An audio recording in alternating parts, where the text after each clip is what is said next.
Some materials, like glass, let a lot of light pass through them and reflect only a little. Other materials, like polished metals, reflect most of the light that strikes them and let only a little through. In glass and other materials that don't reflect much light, electrons can vibrate only over small atomic distances. In metals, some electrons, the so-called conduction electrons, can vibrate over distances much larger than the size of an atom.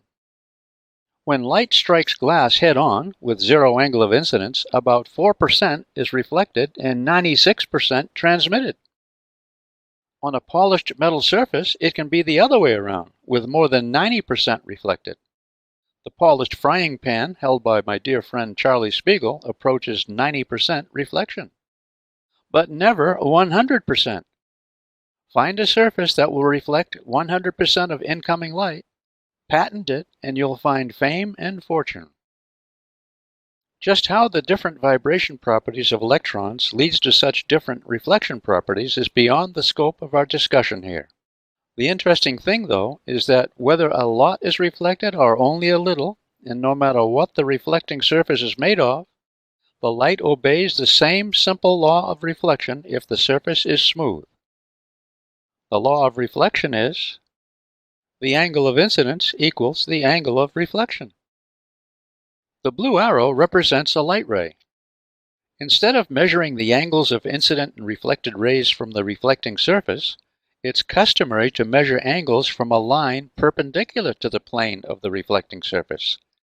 This imaginary line is called the normal. The incident ray, the normal, and the reflected ray all lie in the same plane. Such reflection from a smooth surface is called specular reflection. Mirrors produce excellent specular reflections. Here's a candle flame in front of a flat mirror. We call a flat mirror a plane mirror. Rays of light radiate from the flame in all directions. I'm showing only 4 of the infinite number of rays leaving one of the infinite number of points on the candle. These rays diverge from the candle flame and encounter the mirror, where they are reflected at angles equal to the angles of incidence. The rays diverge from the mirror and appear to emanate from a particular point behind the mirror. An observer sees an image of the flame at this point. The light rays don't actually originate from this point, so the image is called a virtual image. The image is as far behind the mirror as the object is in front of the mirror. An image and object have the same size. Consider Blinky Bill, who wishes to view his full-length image in a mirror. We'll see that his distance from the mirror is the same as the distance of his image, which to him looks like his twin. Both Blinky Bill and his twin are of the same size, with a mirror directly between them. This brings up an interesting question. What is the minimum height for the mirror to show Blinky Bill's full-height image? If you're not familiar with the answer, get ready for a surprise. First of all, Blinky Bill is in an illuminated room, so zillions of light rays reflect from all points on his body. We'll focus our attention only on rays reflecting from his shoes, then from his hat. Of the zillions of rays reflecting from his shoes, we'll consider only one, the green ray that gets to the mirror and then reflects to his eye. This ray meets the mirror halfway between Blinky's eye and his feet. Rays in other directions would reach below, above, or off to the side of his eyes. Let's look at light from his hat that reaches the mirror. Of the many possibilities, only this ray will reflect from the mirror to Blinky's eye. What does Blinky Bill see? The lower ray extends to his twin's feet. To Blinky Bill, light from his twin's feet is what reaches his eye. Likewise with light from his hat, which appears to come from Blinky Bill's twin. If Blinky Bill is 6 feet tall, how tall is the part of the mirror that provides a full-height image? Can you see it's 3 feet? This makes sense. He looks halfway down the mirror to see his feet, and halfway above eye level to see his hat. Halfway down and halfway up, that's 3 feet.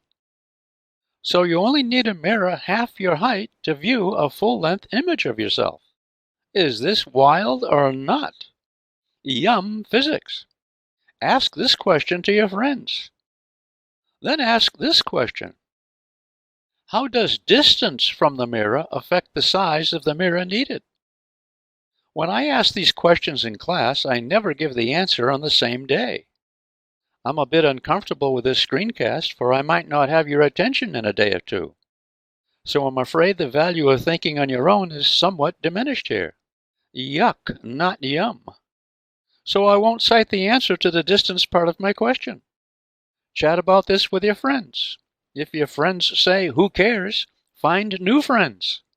And since this lesson is on reflection, you know that who you are is in a large part a reflection of the friends you have. You're fortunate if you get to choose your friends. Another thing about mirrors. Some of your friends might ask why a mirror reverses left and right. But does a mirror really reverse left and right? Here's my sister Marjorie in front of a mirror. As you can see, her left-right axis is no more reversed than her up and down axis. The axis that is reversed is front-back.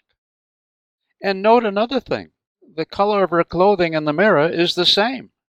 Evidence that reflection doesn't change the frequency of light.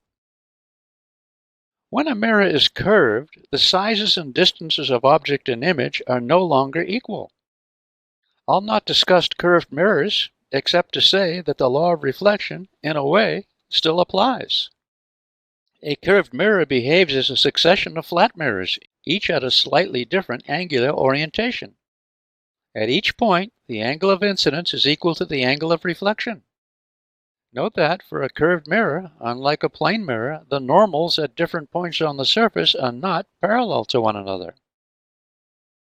When light is incident on a rough or granular surface, it's reflected in many directions.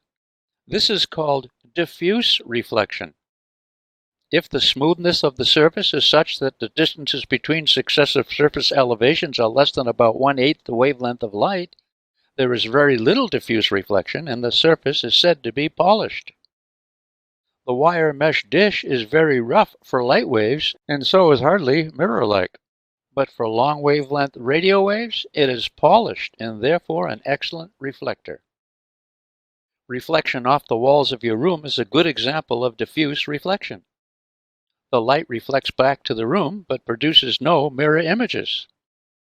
Unlike specular reflection, diffuse reflection does not produce a mirror image. Light reflecting from a roadway is diffuse.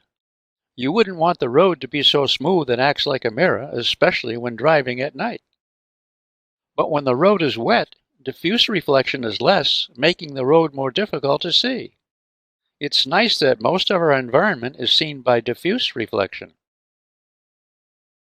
The blue water seen here is due to reflection of the blue sky. To see that it's true, here's what the water looks like when the sky is overcast.